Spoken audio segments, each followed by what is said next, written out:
大家好，欢迎大家来到实招聚焦。星期五24号一大早就看见是这个消息，这是德意志银行，德国最大的银行。德意志银行跟中共国之间关系非常密切。我忘了，大概10年前吧，那时候德意志银行就很出名。跟中共国的融资啊相应的，当时出现很大的风波。但是呢，那个风波之后呢，德意志银行并没有完全没有完全完掉。结果在今天早晨的时候，是指德国时间今天早上一开盘，它的标题就是突然传出呢，叫违约保险成本突然飙升。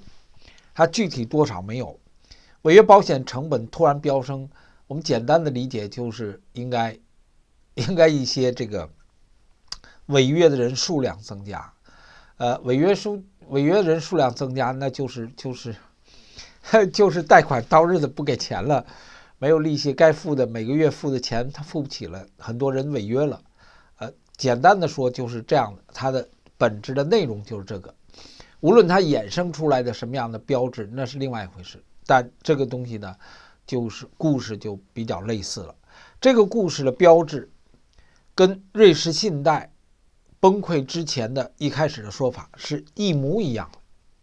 瑞士信贷当时出现跌盘的时候，今天星期五，它应该是上星期吧，它出现跌盘的时候就是等同的内容，说瑞士信贷的违约保险突然飙升，就是它的违约指数一下上去了，它就这么唰就上去了，然后没有任何解释。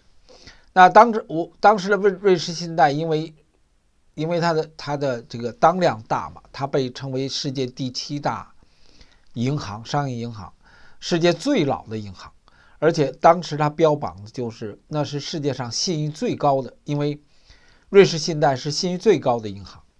那结果用了6天的时间，瑞士信贷就完了。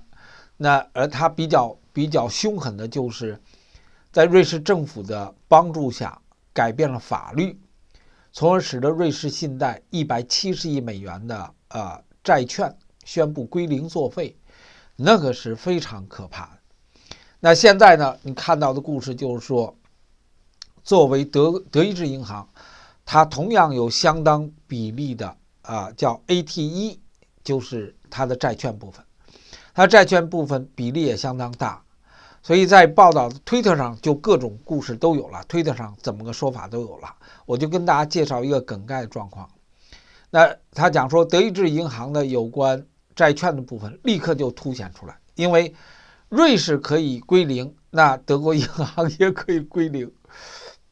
简单的说，我们这就是很简单的说，因为我们只是跟大家分享说，你可以看到从3月10号，这是第14天，今天24天。今天24号，人说又找7的定数了，没错，我坦白跟你说是这样。大家会看到各种事情都跟7这个数字相关，我真的不开玩笑，它是这么一个延续的故事，延续的过程。那瑞士信贷的本身，带来的伤害就变成了外延。所以你从3月10号我们看到的硅谷银行多快啊，这是硅谷银行，然后一直延伸了，在美国前后出现3个，然后立刻扭脸，大概在第7天左右，17号，真的是17号、20号之前吧，就到了瑞士信贷了，就到了欧洲大陆了。其实它的故事到了欧洲大陆了，在欧洲大陆动荡的时候呢，当时是在欧洲大陆动荡的时候是法国银行跟瑞士银行。但法国银行现在还没事儿，但法国现在是几百万人在抗议啊，几百万人在抗议，把这个巴黎到处都在点火，媒体不让报，大媒体都不报，这很邪门的。我们如果放上去呢，我现在考虑不好，因为 YouTube 肯定封杀。YouTube 讲过了，所有暴力的场面伤害的场面，它都不许播的。他都不许播的，这是违反他的社交规范的。还是不知道了，在推特上是比较多的。我一会儿跟大家分享那个法国的，它被称为法国大革命 2.0。那这是法国的状况，所以当时就出现德国2家银行衰败，那包括德意志银行，所以在瑞士这个信贷出状况的过程中，掩盖了德意志银行的麻烦。结果在中间休息了2天，星期三，美联储加息，那基本上就大家重心在美联储身上，那作为马斯克来讲，就跟美联储就对立了。马斯克说要求减息0.25，那结果美联储加息0.25，这个故事就基本就是这样的方式走的，这是基本上我们看到的故事了。那在这样的背景之下呢，可以看到说14天的时间，这一次的银行风暴转到了德国最大的银行。开盘的时候，这是开盘的时候哈，道琼斯下跌了300点，现在已经开盘了，但是呢，刚才之前呢，已经道琼斯最多的时候盘前下跌了350点，在欧洲区呢，你可以看第一个就是德国下跌了2%，它现在已经回弹一些了，它最高的时候下跌了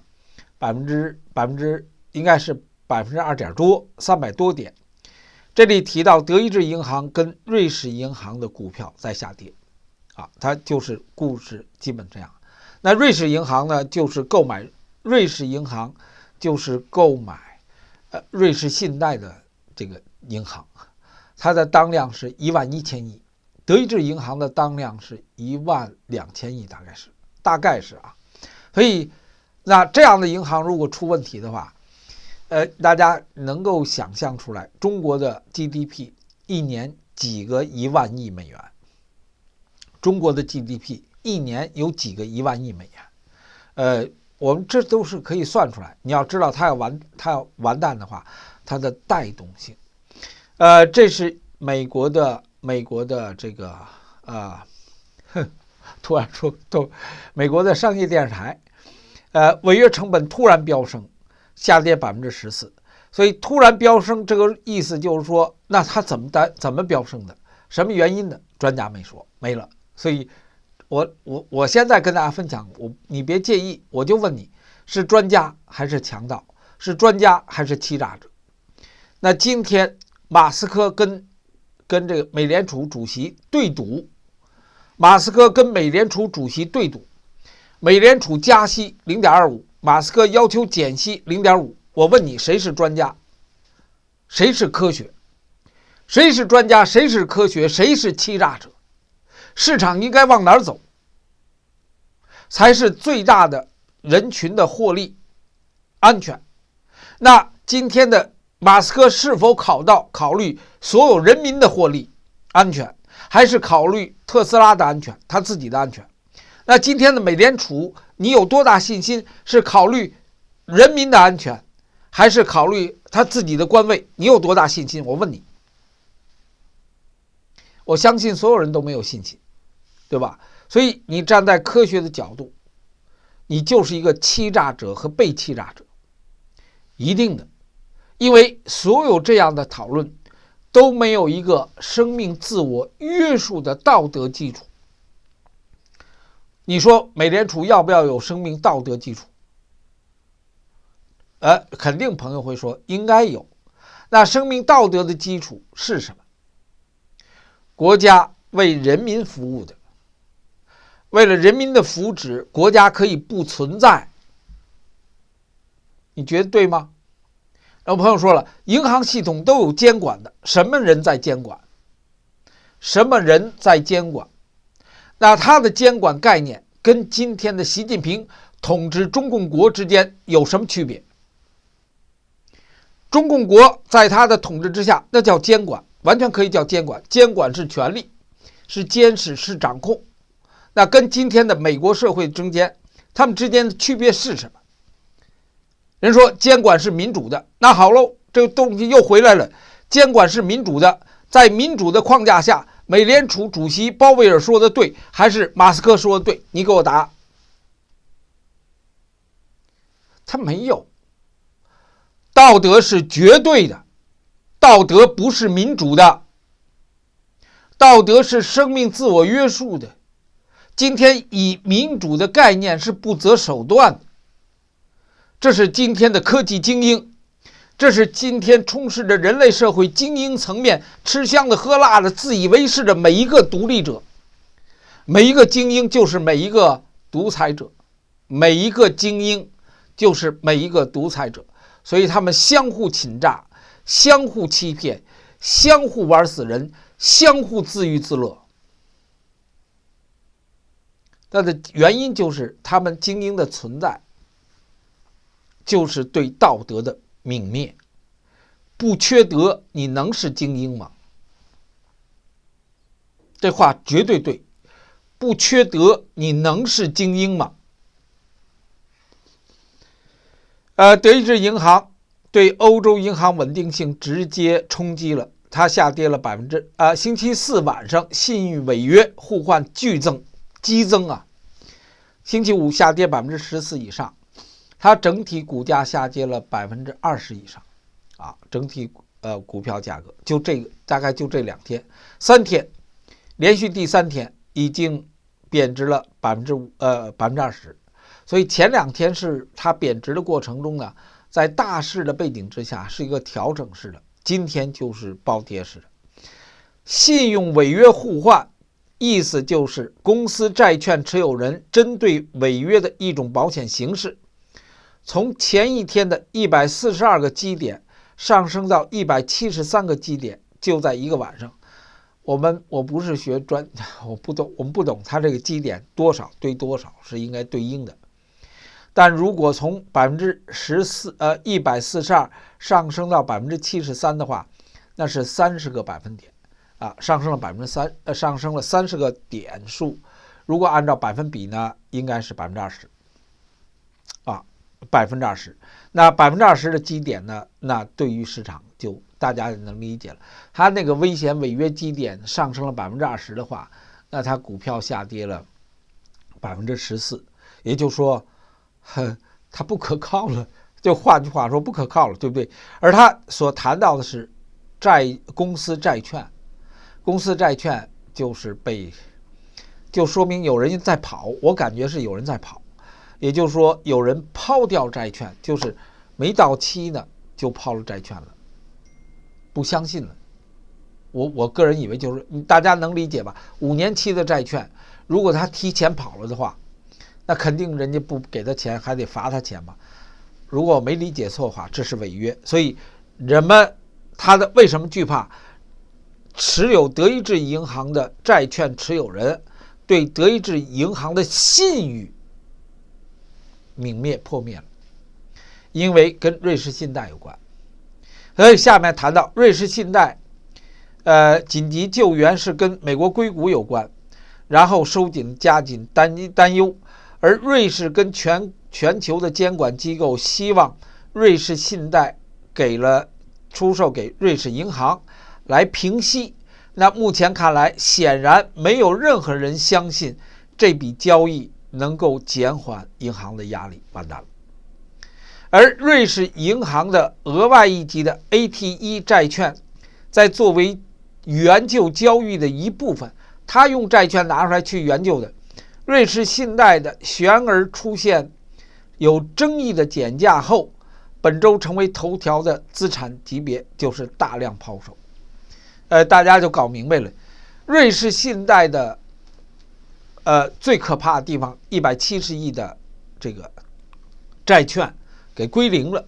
那结果德意志银行是救援它的一部分，也用了公司的银行的债券去救援它。